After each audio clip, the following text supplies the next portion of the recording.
Welcome to A Toast to Truth.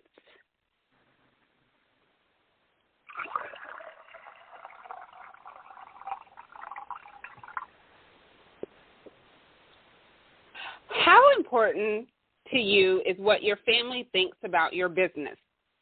This is Season 1, Episode 5, with my special guest host, Amber Greene, the Datta of personal branding. I'm not street, y'all, so I know I totally messed that up. But anyway, our topic today is your family is not your customer, so stop finding fault with them. Okay? So, hey, Amber, welcome to the podcast. It's my pleasure to be here. Okay, so before we get into today's topic, we are going to pop some bubbly. So my celebration this week related to our topic is that I have officially resigned myself to not care what my family thinks of me being an entrepreneur. That is very hard for a lot of people, but I am to the point I am going to do what I'm going to do, regardless if they get it or they support. So that is my celebration. What about you, Amber? Well, this week I am celebrating the fact that I actually take ownership of what I'm doing. Sometimes I battled with it, allowing myself to devalue the importance of what I'm doing. And so I've divorced myself from those feelings that what I'm doing is not important and that I'm crazy. Because, of course, family doesn't understand. They tend to think you're a little off or a little different. So that's what I'm celebrating. That's a great way to segue us into our topic today. Your family is not your customer, so stop finding fault with them. Now, before we get started, everyone, I want everyone to know that Amber and I are cousins. Hey. We are part of that crazy branch that actually decided to become an entrepreneur and not work like the 9-to-5 grind. And there's actually quite a few entrepreneurs in our family, but is a whole bunch that goes into what people say about being an entrepreneur in our family. Now, people are like, oh, they're probably just cousins because they're Facebook friends. No. Amber's grandmother is my mom's oldest sister. We are really blood related. Yeah. There's proof. What does everybody say? We're the receipts. We have proof that we are blood related cousins. And the T-shirt. We have a T-shirt. Yes, the family reunion T-shirts. Yes. So, for me, I have a different experience from Amber. I would say that Amber is more of my mom, more of the loving type of person, and I'm just whatever. If it doesn't suit me, it's whatever, and I moved on from it. So for me, I didn't care whether family liked that I was an entrepreneur or not, but what did annoy me is when they try to tell me what to do. That's just not going to work for anybody, family or not. It's just not going to work for anybody. But in the beginning, I don't know if you felt this way, Amber, I did kind of feel hurt that they didn't want to take advantage of attending Fusion or, buying my products or services. I was like, what is this about? Y'all could at least help me out a little bit. Come on now. But I had to quickly learn that family was not my target. They weren't my target. Right. And I couldn't be mad that they didn't want to attend Fusion or that they didn't want to do a strategy session with me or whatever. Now, I did have, we had one cousin, our cousin from Georgia. She flew in for my very first gala. I hosted for a while. I hosted galas for nonprofits, and my very first gala, she and her daughter flew in from Georgia to attend. So that was fun. And everybody was so surprised. They were like, you got people flying in for your events? I was like, yeah, I'm cool like that, Yeah. Like, see, this gala was about something. I got people flying in for my events. But no, it was really nice to have my cousin Aubrey fly in and her daughter Naomi come to my very first gala. And our aunt, Ann, her name is Ann, who is Aubrey's mom, she was going to come, but she ended up being in a fender bender on her way from Dallas, so she wasn't able to come. But it was nice to have family, like the first big thing I did under Women Are Game Changers, to come into town, or try to come into town to support. Yeah. Now, we have another aunt, Tanetta, where I get a derivative of my name, Bernetta, Tanetta, and then our grandmother is Henrietta. So I always tell people, I was like, names go through the women in my family, not the men. It's a lot more women, too, than men. It is. Like, when my brother was born, he was, like, literally the first grandson of my grandfather. Like, all the boys were, like, 15 years older than him. So it was a big deal when my brother was born. Because there was, like, no boys. But anyway, so our Aunt Tony, we call her Tony, she's very supportive. She's supportive of me and Amber. Like, on Facebook, she supports. She does stuff offline people don't see about. Like, so. I can hear her shouting all the way from Florida. Right? Yeah. That's my baby. So, in a sense, we do have family members who support. They may not be our ideal customer, but they still support in some way. Then we have others who may be a little bit more questionable in their method of support. And I'll let Amber kind of share a little bit about that, because I don't really have that problem, maybe because I snap back real quick. So they may not say it to me. I think the only person who's brave enough to tell me the truth is my mom. Everybody else is just kind of, yeah, girl, okay. For the record, if Aubrey and Naomi are listening, I'm expecting you guys to show up for some fly in. But honestly, like, I know, speaking to one of our family members, they really supported you with your blog. Like, that was like, she told me that what you were doing. This was before I caught wind of it. And I was like, oh, that's really awesome. But that was the most that I've heard of it. My experience has been people have been supportive, but when it comes to leaving your job, I find it so ironic that leaving your job to do what you do, which you already do on your job, but you're doing it for yourself now. Like, okay, it's great. They support you with your 9 to 5. Like, yeah, Amber does this. She's a journalist. She writes. She does awesome work for people. But when I say, hey, guess what? I've stepped aside and now I'm doing this for myself. You sure you want to do that? Are you right? Girl's gone crazy. But then another thing also, even from like my biggest supporters, my family tends to keep me in a box. Like, as far as no, that's not everything that I do. They tend to limit, exactly what it is and the effectiveness of what I do. And I'm like, no, that's not exactly what I do. Like, for example, if someone comes to me for public relations help or branding help, that's what I do. I manage the entire image of a client. But my family will be like, yeah, Amber she don't do nothing. She just sits around and designs logos all day. That's not what I do. She can do. So when they're sending me referrals or when it's time to work with them, it's not ideal. So I hate to say it. It's a waste of time, even if they are entrepreneurs themselves. Here's the thing and it's not just family. It could be friends too. Like, if they have a 9 to 5 and they've never worked for themselves, they've never been self-employed or 1099, contract work or anything, they have no idea how to explain what it is you do.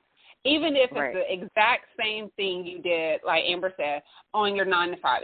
If nothing changed other than you are now the boss, they still cannot explain what you do. But if you have a 9 to 5, oh yeah, she helps people blow up like Coke. You are going to see them everywhere. Like, they can explain it. As soon as you say you're your own boss, well, like for me, well, I know she has that blog thing, and so and I'm like, but I was like, no.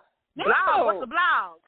You know, and so, like my father, when I said I wasn't going back to teaching, and some of you would know my story, I was forced out of education, and I couldn't find a job, and that's how Women Are Game Changers was started. But he gave me a list of all these other school districts, and I said, now, if the biggest school district in the state of Texas is not hiring, what makes you think this rinky-dink country town is going to be hiring a teacher? They don't have no money either. So, like, if the big school district didn't have money, what makes you think they don't have money? They all got the money taken away. So they're going to be hit harder. And so, you know, he just could not understand why I would leave a good job. And it wasn't like I left willingly. It wasn't like I wanted to leave teaching, okay? We had a falling out, and so therefore I was forced to leave. And I didn't have a choice because it wasn't like, oh, well, you could say, you know, yeah, we don't get along, but you could say. No, it wasn't like that. I left on not so good terms as far as the administration I worked for, and I was like on the color purple. Everything you touch.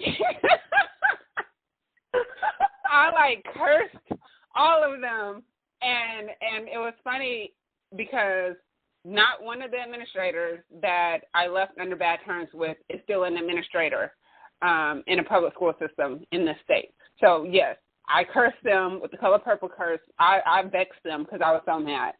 Don't be like that. When you leave your job, try not to leave on bad terms. That's you do good by me. But yeah, I was like that. But back to my story is I knew I was a really good teacher, and I had to figure out how to take what I could do in my classroom and translate that into something that was related to my blog. And so when I created Fusion was a mixture of how I ran my small groups in my classroom.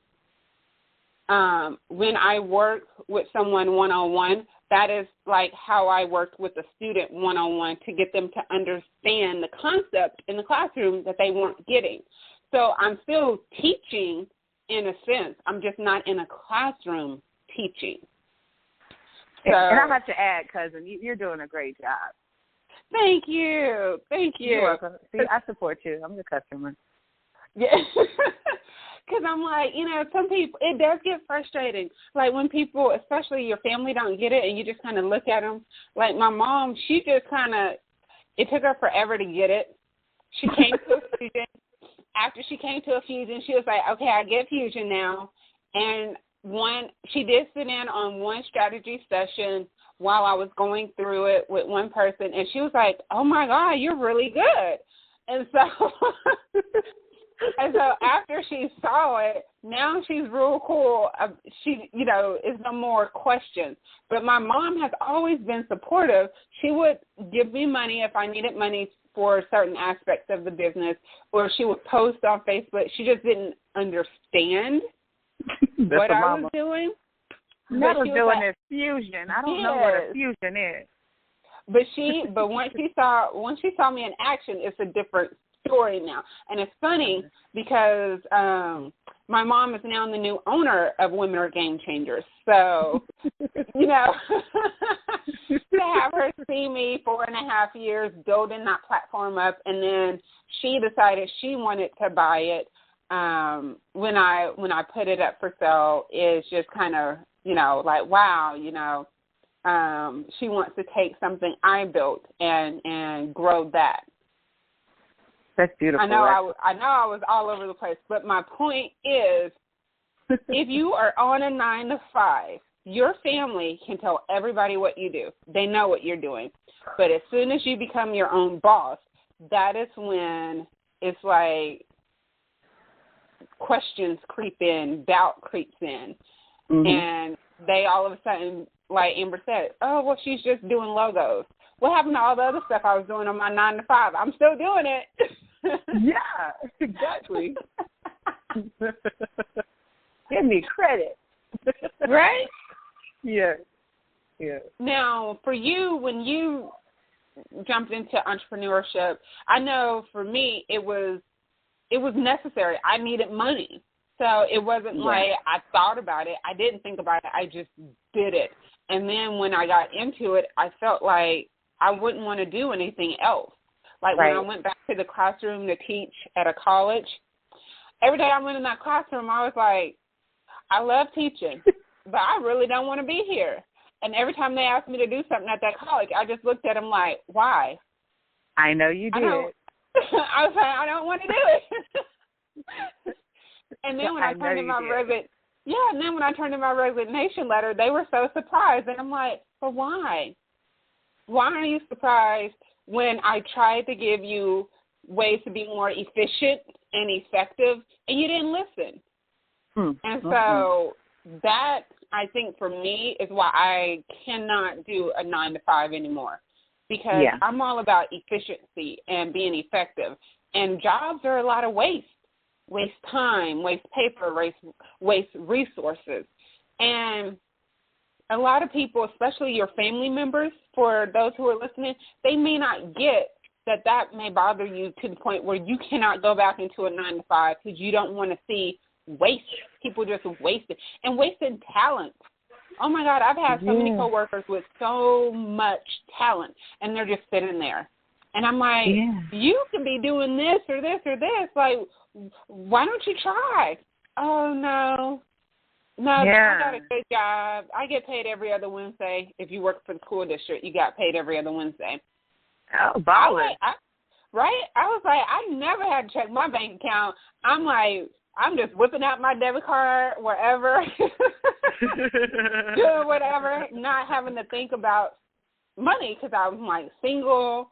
All my bills were paid on that first Wednesday check. The next Wednesday, I was able to do whatever I wanted to.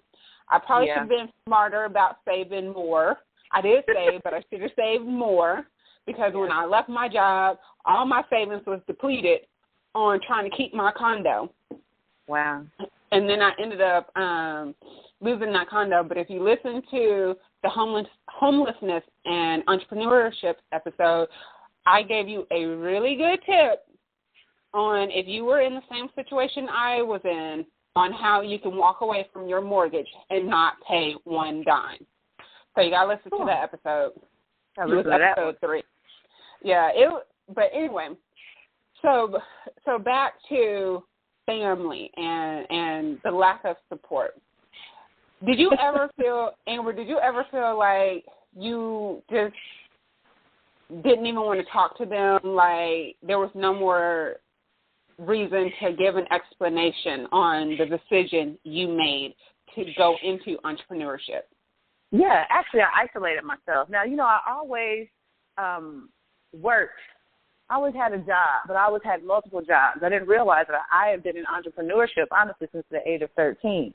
But I always held on to that job, that 9-to-5, that cushion, that's what you're supposed to have. You're supposed to go to college and graduate and get you a good old job and have that consistent check. So I've always had that, but then what really was my bread and butter was the extra work that I did on the side. But coming from a family, of course, there've always been a few people who have been entrepreneurs in our family, and even seeing their struggle, I thought that they were crazy too, actually, growing up.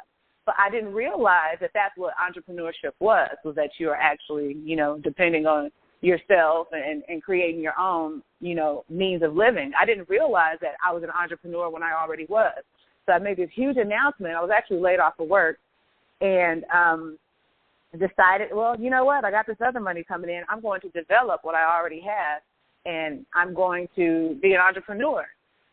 Even though common sense shows that I was already an entrepreneur, I didn't realize it. So it was more of a personal transition, within myself. It made me realize. Like a mindset.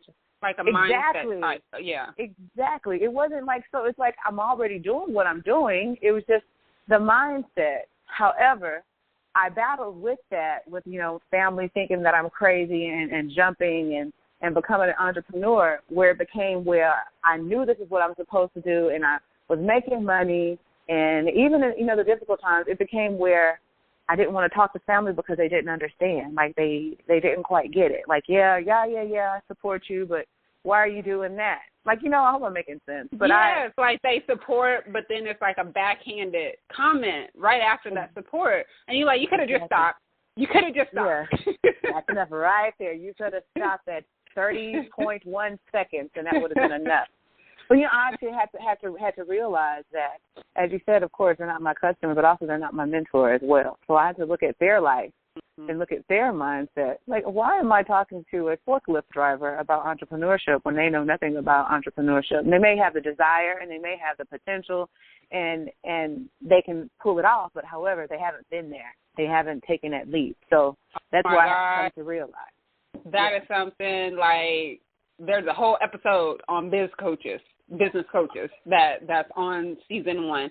But that is so true. Like, when you resolve yourself to become an entrepreneur and you tell your family, all of a sudden everybody seems to know how you should run your business. Mm-hmm. But not one of them have done it. Yes. And so it's like no one really gave me advice because I never asked for it. And I have this saying, I don't need your unsolicited advice. So when people can you repeat that? I don't need your unsolicited advice. Yes. For those who are like, well, my family this, my family that, tell them that their unsolicited advice is not warranted because you did not ask them for advice. You just announced that this was a choice you made for yourself and or your family, your spouse and your kids. Doesn't mean that they now have to chime in on what it is you're going to do and how you're going to do it. That's not their position in your life. And I tell everybody, nobody's position in my life is telling me what to do, except my mama. And even she is very, strategic about when and how she tells me what to do. But she will tell me. Now, everybody knows that the name of this podcast is A Toast to Truth. Where do you think I got my truth from? My mother. She will tell you straight to your face, with a straight face, but she means no harm. But she's really wanting you to know that this is on her mind, and she'll be fine afterwards. She's not going to say it in any kind of condescending way. She's not going to try to make you feel bad. She's going to say it, and she's going to move on with life. And you're like, you sitting there because you're like, that kind of hurt a little bit, for you to just say exactly what was on your mind. But at the end of the day, you need people like that. And, like, I don't know how many of you watched American Idol when that singer William Hung, the one who sang She Bangs, the Ricky Martin song. His family did not love him because there was no way his family should have let him get on TV and sing that song knowing he had no rhythm and no tone whatsoever. But he blew up. He became, one of those internet sensations and stuff. But what I'm saying is if your family really loves you, they're going to tell you the truth, but they're not going to tell you the truth in a way that's going to make you feel as if you were choosing the wrong thing for your life. Right. So we are going to take a quick commercial break, and we're going to take a sip, and we will be right back.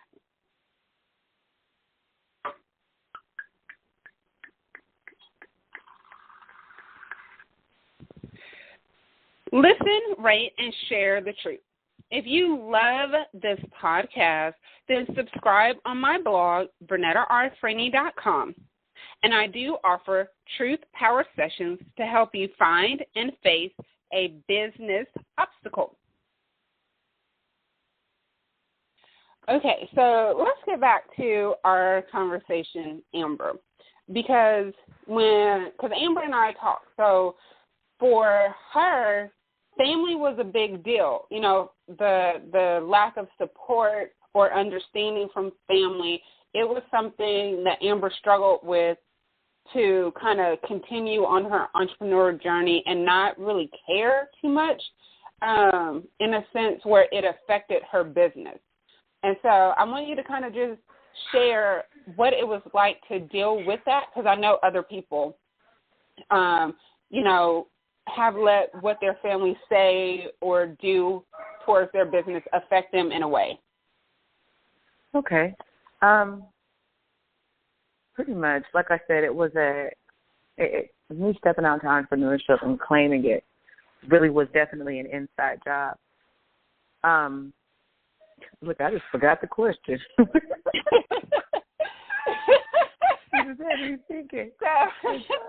So how did you feel when, okay, we'll put it this way. How did you feel when you didn't get the support you thought you should get from family? Like, how did it affect your business? How did it affect you in your business? It did affect me in a way where, like I did say, it was an inside job, where I was questioning. Like, your family always supports you, whether it was fundraisers. They're usually the first. Your family and friends support you, whether it's a fundraiser, whether it's the birth of a baby, but all of those milestones, they're there to support you. So when I turned, you got to do fundraisers. We didn't get to do fundraisers. My mom was not about that life. She said, "What prize do you want?" And we circled it, and she wrote a check to the school. She said, "I don't have time to be asking other folks for y'all's Girl Scout cookies."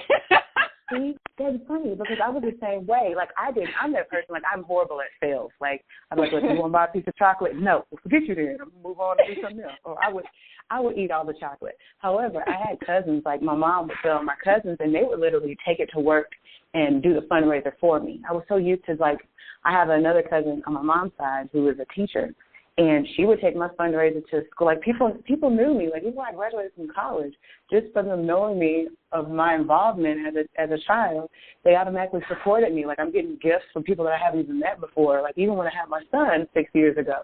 So I was used to that. That was always my first stop for, acceptance, my first stop for support in all kinds of ways. Sorry about the background noise. So it was quite surprising I didn't have that support. And so it made me question myself. Yeah, and for a lot of people, I know they feel as if they don't get that family support, then they may not be able to make it or get through the situation or whatever the case may be. And as an entrepreneur, like Amber stated earlier, we have family members who are entrepreneurs, like our Aunt Tony. She's been an entrepreneur most of my life, and she's a former teacher / coach. She coached basketball and track, and she taught high school level for years, and now she's an entrepreneur. And I remember hearing people talk so bad about my aunt for being an entrepreneur. Like, I don't understand why she's doing it, and I don't get this, and I'm thinking, well, she's a boss. Like, in my mind, I'm like, she's a boss, You're growing up and you're like, I want to be a boss.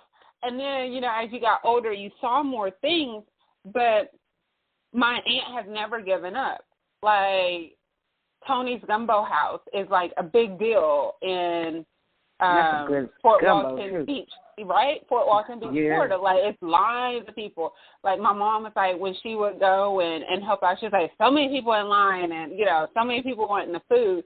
But my aunt has always had that pull of entrepreneurship, and I never got it until I became one. That it's not something that you choose; it chooses you. That's right.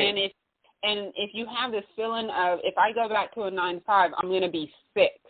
Not sick because you just want to stay home and watch Netflix all day, but sick because you feel like you are wasting your talent, you're wasting your resources.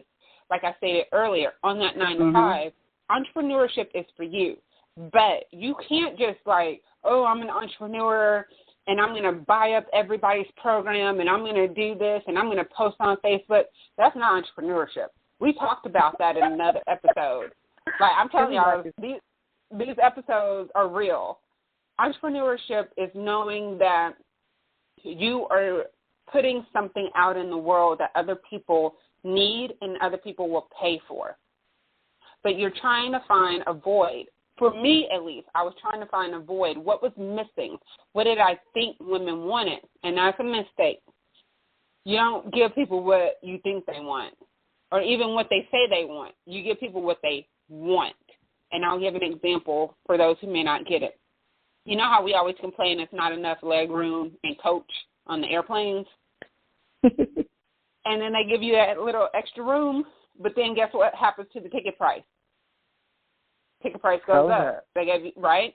And how many of you go and get that cheap ticket price with the one that doesn't have leg room? Most everybody go get the cheap ticket price, right? So guess what? Airlines take out that extra room because they know you want a cheap ticket, but you say you want leg room. But what you going to pay for? The cheap ticket with no leg room. So in business, you have to think the same way. What is it that people want and they'll pay for? Not what they say they want, but what they will really want. And most times, if you think of the airline, they want the cheap ticket. You know, they don't really care about that leg room. They just want to get there. Yes, they say they want it, but when it comes down to price, they're going to go with that cheap ticket. So what are you doing in your business that you know people want and they'll want to pay for? So you got to think about that. That was totally off topic, but I was like, that's the tip I just want people to get because I've been there. I've created things based on what I think people wanted, and then they wouldn't buy it. And then I'll get mad at them. Like, what's wrong with you? Why aren't you buying my stuff? I see you buying so-and-so stuff on Facebook. Like, you know. Mm-hmm. I saw you click. Right? I saw you posting that you got so-and-so thing. Why you not buying mine? So we think the same way when it comes to our family. Like for people who are caterers, everybody in the family think you should cook for them for free. When you have a family reunion, like our Aunt Tony, people assume that because she runs a food truck that she should cater all the family reunion meals, right? Mm-hmm. I'm looking at them like, I'm sitting here like, y'all going to pay her? Because y'all would have paid somebody else, right? True. And that's my thing. If family is going to take part of what you do, if they're going to get your product or service, they need to pay. They can't take the whole, I'm family, so you should hook me up. No. You family, so you should know you need to pay me. So when I saw, you know, them say, oh, well, Tony can cook, and I'm thinking to myself, who gonna buy all the ingredients? Because food ain't free. And then who gonna take up the time, because she does run her own business, to actually prep all the food, cook all the food, get all the food to the reunion, clean up all the food, because y'all know y'all not going to clean up after yourselves. Like, I'm sitting here thinking, boom, boom, boom, all this stuff. Not one person wants to pay for it, but they want her food because it's good. So when I saw that at our family reunion, and now that I'm in business, it clicked. Like, oh, my God, we give our family too much of our products and services because they're family. If you are my customer and you are a family member, you will pay like everyone else. If you get a discount, it's because I gave a discount to everyone else. Like, you don't get a discount just because we were related. That's what I need them to get. And so, you know, it just, and I see it a lot on Facebook, people posting, you know, just because we family does not mean you get what I'm doing for free. Because think about it. As family, we know when someone is struggling in the family. We know if they had, like, not a good month or they had just enough money to cover their bills. And if they're an entrepreneur and you take advantage of that opportunity to take money from them, you're taking money not only from them, but if they have kids, you're taking food out of their kids' mouth. And everyone who is listening, you have to understand, I'm not saying to cut your family off. I'm not saying to be rude or to be mean to your family, but get them to understand. What I do is what pays my bills. And when you come to me and ask for what I do for free, you're not really my customer. Because my customers won't ask me to do something for free. My customers will pay me. So the title, you know, your family is not your customer, so stop finding fault with them. if your family does not come to you and say, I will pay you whatever it is and for whatever it is you're doing, they're not your customer. So don't get mad when they don't support. Don't get mad when they don't buy. Don't get mad when they don't share your stuff on Facebook. I've been there too. And I'm messaging them. Like, I see you posting your friend's stuff. You can't post my blog post? Okay, I'll post your stuff. I'm sorry. But it's things like that that I really want people to get. Family is your family, and they're not going to be your customer. And sometimes it's better that way. It is, because it could mess up stuff. Yeah. Right? Especially like you and I are more in like in a consulting type business. So it could get real sticky. Yeah. It's different from a product. Like, say one of our family members went up to Amber and they got help with their personal brand and it wasn't what they wanted. Well, you know how people blast other people online, right? How would it look if a family member were to blast another family member for not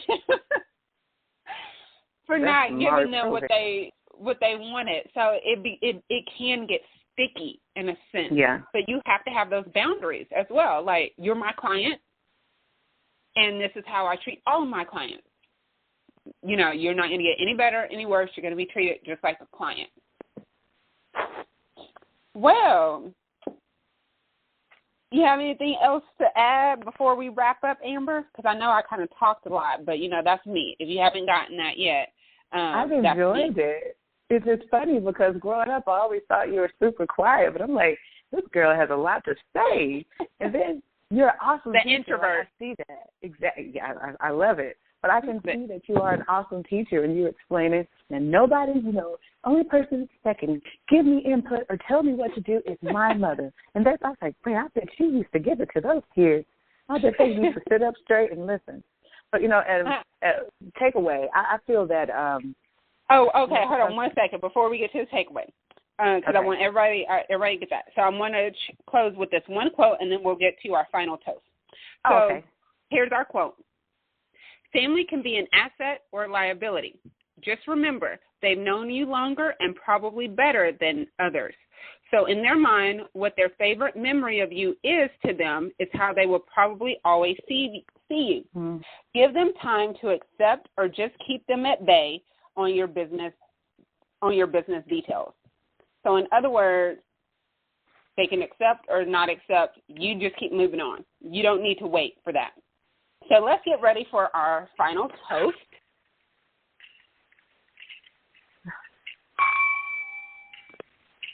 So my toast is family, love them or leave them.